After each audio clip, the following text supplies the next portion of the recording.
Hello, everyone. Here just to do Mr. Maisie's resume here.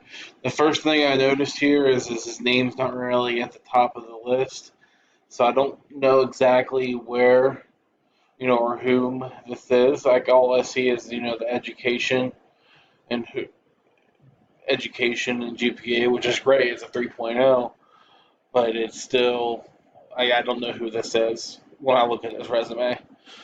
I do notice though that it is pretty much a full page here, so that's a plus. There's no, like I said, there's no contact information. The font is professional. I can read the font clearly, and some of the things that I noticed here is like assist, guide, build, managed. It tells me, what he's actually done, and it's like no, it's like action verbs.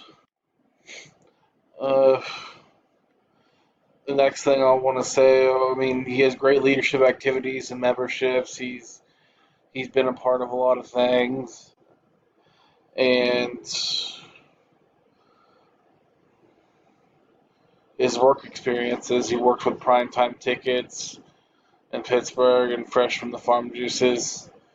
He's able to manage inventory in both places, so that's good. But other than that, everything looks good. I just would like to see a name at the top of the resume.